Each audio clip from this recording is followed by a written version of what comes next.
तमाम देखने और सुनने वालों को अस्सलाम वालेकुम। नाज़रीन ग्रामी, ओकिनावा जापान के 107 छोटे छोटे जज़ायर की टोकरी है। ये भी पैसिफिक ओशन में ताइवान और चीन के करीब और टोक्यो से 17 किलोमीटर फासले पर है।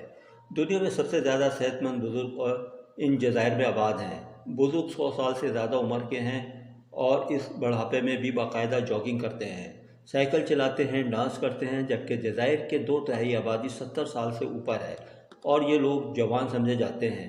ओकिनावा के बारे में कहा जाता है कि ज़िंदगी यहाँ पहुँचकर ठहर गई है, या ये वो सरजमीन है जिसमें मौत दाखिल नहीं हो सकती। या अगर आप ज़िंदगी को समझना चाहते हैं तो फिर ओकिनावा जाएं, आपको हयात की पूरी फ़िलॉसफी समझ आ जाएगी। ये भी कहा जाता है कि अल्लाह ताला ने ज़िंदगी अरबों इंसानों को दी, लेकिन ज़िंदगी को गुजारने का फ़न सिर्फ ओकिनावा के लोगों को दिया। ये सेहतमंद लोग दिहाइयों से रिसर्च का मौजू बने हुए हैं। इन पर किताबें भी लिखी गई हैं, फिल्में भी बनी और इनकी खुराक और रेसिपीज़ के पोस्ट डिज़ाइन हुए और जापान के कई दर्जनों यूनिवर्सिटियों ने हज़ारों लोगों को ओकिनावा के लाइफ स्टाइल की ट्रेनिंग भी दी थी। लेकिन इन लोगों का भेद ही रहा। दुनिया में इन लोगों का फ़न नहीं सीख सकी। तहम इकिगाई बड़ी हद तक ओकिनावा और लाइफ स्टाइल की वजाहत करता है। अब सवाल यह है कि इकिगाई क्या चीज़ है। ये ज़िंदगी गुजारने का कदीम जापानी मॉडल है। जापानी ज़बान में इक्की का मतलब ज़िंदगी और गाय के मायने औकात या गिबत के हैं। ये दोनों लफ्ज़ मिले तो इसका मतलब ज़िंदगी की वजह बन जाता है। इकिगाई एक्सपर्ट के अमली ज़िंदगी को 4 दायरों में तकसीम करते हैं। ये चारों दायरे एक दूसरे के साथ जुड़कर आगे बढ़ते हैं। पहले दायरे में वो चीज़ें आती हैं जिन्हें हम दिल से करना चाहते हैं। दूसरे दायरे में वो फ़न आते हैं जिनके माहिर होते हैं। तीसरे दायरे में वो काम आते हैं जिनसे हम पैसा कमाते हैं और चौथे दायरे में वो चीज़ें आती हैं जिनकी दुनिया हमसे तवक्को करती है। चौथे दायरे में वो चीज़ें आती हैं जिनकी दुनिया हमसे तवक्को करती है। ये लोग समझते हैं कि पहले और दूसरे दायरे मिलकर जज्बा यानी पेशन बनाता है। दूसरा और तीसरा मिलकर रोज़गार, तीसरा और चौथा मिलकर हुनर और चौथा और पहला मिलकर मकसद बनाता है। और इंसान जब तक इन चारों दायरों को जोड़ नहीं लेता उस वक्त तक मुतमईन और कामयाब ज़िंदगी नहीं गुजार सकता। और इन लोगों का ख्याल है कि ओकिनावा के लोग इकिगाई के मुताबिक ज़िंदगी गुजार रहे हैं, चुनांचे इनकी उम्र लंबी है। ये दुनिया में सबसे ज़्यादा मुतमईन और खुश भी हैं। इकिगाई के एक्सपर्ट कहते हैं कि ये लोग चारों दायरों मुकम्मल करने के बाद काम करते हैं और ये इनकी रूटीन होती है। ये इंतकाल तक इसी रूटीन में चलते रहते हैं। और ये 6 काम इस वक्त की रिसर्च के मुताबिक कामयाब और मुतमईन और खुश ज़िंदगी। ओकिनावा के लोग कई पहली फ़िलॉसफी अपने आप को आहिस्ता कर लें और लम्हा मौजूद में ज़िंदा रहें। ये समझते हैं कि mobile phone, internet, bullet train, 200 kilometre फ़ी घंटे की रफ्तार से दौड़ती गाड़ियाँ और ज़रूरत से ज़्यादा इंसान के सुकून, इत्मीनान और खुशी को निगल रहा है।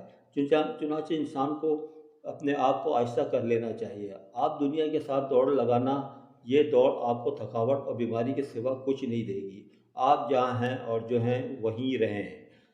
ये बहुत बड़ी बदनसीबी होती है कि आप चाय या कॉफ़ी पी रहे हों, गार्डन में बैठे हैं या आपके सामने आपका कोई दोस्त है, लेकिन आप इसकी गुफ्तगू सुनने या फूलों के रंग और खुशबू को महसूस करने या कॉफ़ी या चाय के जायके से लुत्फ़ अंदोज़ होने की बजाय आप और आपका दिमाग कहीं और दूर भटक रहा है। आप माजी में चले गए हैं, या आप मुस्तक़बिल के अंदेशों में गोते खा रहे हैं, या फिर आप मोबाइल फ़ोन के ज़रिए दूर बैठे लोगों के साथ राब्ते में हैं।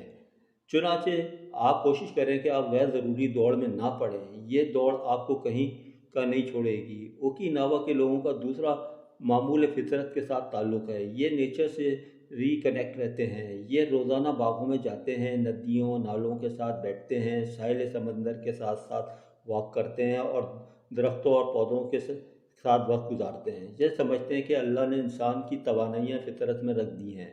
हम जब फितरत के साथ कनेक्ट करते हैं तो हमारे जिस्म में बिजलियाँ भर जाती हैं और हम ज़्यादा मुतमईन और खुश हो जाते हैं। और ये जंगल को गुसल खाना समझते हैं, लिहाजा ये दरख्तों में घूमते फिरने को फ़ार्स बात कहते हैं। ये रोज़ाना ज़मीन पर नंगे पाँव फिरते हैं और ये कहते हैं कि घास पर नंगे पाँव चलने से इंसान को तवानाई मिलती है। इनका तीसरा भेद ओकिनावा फूड है।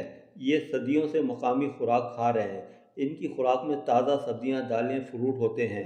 یہ ناشتے میں فروٹ اور سبزیوں کے رینبو بناتے ہیں اور روزانہ رینبو کے ہر رنگ کا پھل یا سبزی ضرور کھاتے ہیں۔ ہفتے میں 3 دن مچھلی کھاتے ہیں اور اپنی 80% خوراک سحر تک کھا لیتے ہیں۔ سورج غروب ہونے کے بعد کھانا بند کر دیتے ہیں، بازار کا کھانا یا جنک فوڈ نہیں لیتے، سب چائے پیتے ہیں، کافی اور چائے سے بھی پرہیز کرتے ہیں۔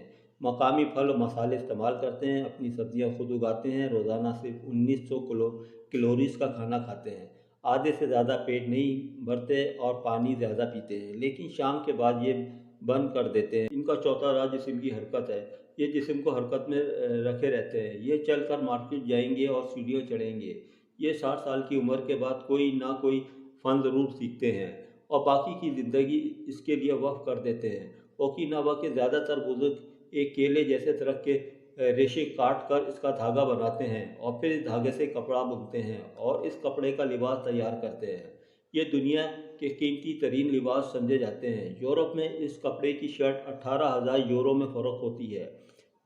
جاپانی مائیاں آج بھی سلائیوں سے ٹوپی اور سویٹر سیتی ہیں۔ یہ ریسٹورنٹ اور کافی شاپ بھی چلاتی ہیں اور ان میں خود کام کرتی ہیں، کھانا خود بناتی ہیں، خود سرو کرتی ہیں اور برتن بھی خود ہی دھوتی ہیں۔ یہ لوگ مرنے تک رقص بھی کرتے رہتے ہیں۔ آپ کو اوکیناوا میں بزرگ اکثر تھرکتے نظر آئیں گے اور ناچتے ہوئے نظر آتے ہیں۔ یہ سمجھتے ہیں کہ آپ اگر پتھر نہیں ہیں تو آپ کو اپنے جسم کو حرکت میں رکھنا چاہیے۔ اوکیناوا کے لوگوں کا 5واں راز شکر اور شکریہ ہے۔ یہ لوگ ہر وقت اللہ تعالیٰ کی نعمتوں کا شکر ادا کرتے رہتے ہیں اور دوسروں سے جھک کر گرمجوشی سے شکریہ ادا کرتے ہیں۔ اوکیناوا کے تمام لوگ شکر اور شکریہ کو عبادت سمجھتے ہیں، چنانچہ یہ صحت مند بھی ہیں اور طویل عمر بھی۔